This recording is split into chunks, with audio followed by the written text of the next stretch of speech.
Welcome to preparation আড্ডা। সারা পশ্চিমবাংলার 2947 জন aspirant আজকে বেজায় খুশি, ভীষণ খুশি, আনন্দিত এবং তার সাথে সাথে আমরাও ভীষণভাবে আনন্দিত তোমাদের এই সফলতায়। প্রত্যেককে আন্তরিক অভিনন্দন, শুভেচ্ছা এবং ভালোবাসা। তোমরা আগামীর পথ এগিয়ে চলো, আগামীর পথ আরো সুগম হোক, মেন্স পরীক্ষা ক্লিয়ার করো। আর খুব ভালো লাগছে যে তোমরা অনেকেই মেসেজ করেছো, কমেন্টে জানিয়েছো যে তোমরা সিলেক্টেড হয়েছো। তো দেখো, আজকের এই ভিডিওটা তোমাদেরকে ভীষণভাবে কিন্তু হেল্প করবে।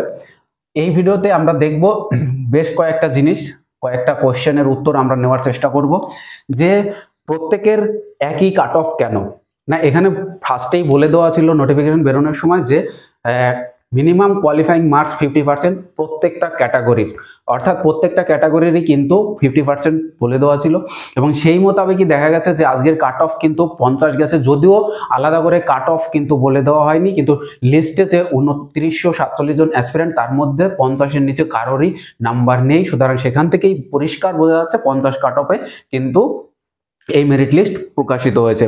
এবার অনেকেই তোমরা এর আগের ভিডিওতে কমেন্ট করেছিলে, ইনবক্সে জানিয়েছিলে কোনোভাবেই কিন্তু 50 কাট অফ যাবে না। আমি কিন্তু বলেছিলাম যে প্রায় 3000 অ্যাসপিরেন্টকেই কিন্তু ডাকা হতে পারে। এবার আমরা আসব যে প্রিলি এবং মেন পরীক্ষার যে নাম্বার সেটা কি যোগ হয়ে ফাইনাল মেরিট লিস্ট তৈরি হবে, যেটা পিএসসি ক্লার্কশিপের হয়। এটা কি সম্ভব এখানে? না, একদমই তাই নয়। এখানে প্রিলিমিনারি নাম্বার কখনোই কিন্তু ক্যারি ফরওয়ার্ড হবে না মেন্সের জন্য, অর্থাৎ প্রিলিমিনারি কাট অফ ক্লিয়ার করে তোমরা উত্তীর্ণ হয়েছে, এই নাম্বার আর কোনো কাজে লাগছে না। এর পরবর্তীতে তোমরা যে মেন্সের নাম্বার পাবে এবং ইন্টারভিউতে যে নাম্বার পাবে সেই নাম্বার দুটো যোগ করে তবেই কিন্তু ফাইনাল মেরিট লিস্ট তৈরি হবে। সেই ক্ষেত্রে কিন্তু তোমরা দেখতে হবে কাট অফটা। এবার আসছে আমরা কত সময় পাওয়া যাবে। এই কত সময় পাওয়া যাবে প্রত্যেকটা ভিডিওতে আমি তোমাদেরকে জানিয়ে থাকি বা জানিয়েছি যে আমাদের এই পরীক্ষায় সময় কিন্তু খুব কম পাওয়া যায় এবং সে মোতাবেক আমি বলবো মেন্সের জন্য তোমরা সময় পাবে। এটা আমার ব্যক্তিগত মতামতের উপর ভিত্তি করেই কিন্তু তোমাদেরকে বলছি যে 1 মাস মতো সময় তোমরা পাবে। 1 মাস মতো সময় তোমরা পাবে, সর্বোচ্চ যদি হয় তাহলে 1.5 মান্থ, অর্থাৎ 1.5 মাস মতো সময় তোমরা পেতে পারো। এটা আমার কিন্তু হিসেব, কিন্তু আমার তাই বলছে, এরকমটাই সময় কিন্তু তোমরা পেতে চলেছো। তো যদি এরকম হয় তাহলে প্রিপারেশন লেভেলটা কোথায় নিয়ে যেতে হবে বুঝতে পারছো নিশ্চয়। তো সেইভাবে তোমরা প্রস্তুতি নাও।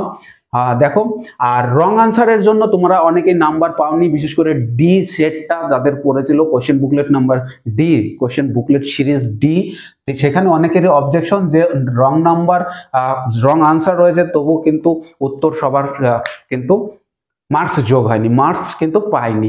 এইটা নিয়ে অনেক কোশ্চেন কিন্তু উঠে এসছে, অনেকেই কমেন্ট বক্সে জানিয়েছো। তো তোমাদেরকে আমি বলবো যে এই ক্ষেত্রে তোমরা কর্তৃপক্ষের সাথে যোগাযোগ করতে পারো। ব্যাস এটুকুই আমার বলার। তোমরা নাম্বার পাওনি সেটা জানিয়েছো। 4 নম্বর গেল। 5 নম্বর বলবো যে ডিভি, অর্থাৎ ডকুমেন্টস ভেরিফিকেশন, খুব গুরুত্বপূর্ণ।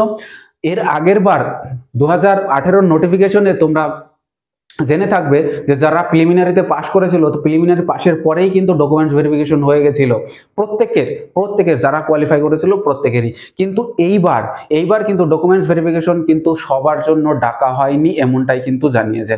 তো কি কারা ডকুমেন্টস ভেরিফিকেশন করতে যাবে 22 তারিখ এবং 24 তারিখ, 22 এবং 24শে জানুয়ারি কিন্তু ডকুমেন্টস ভেরিফিকেশন।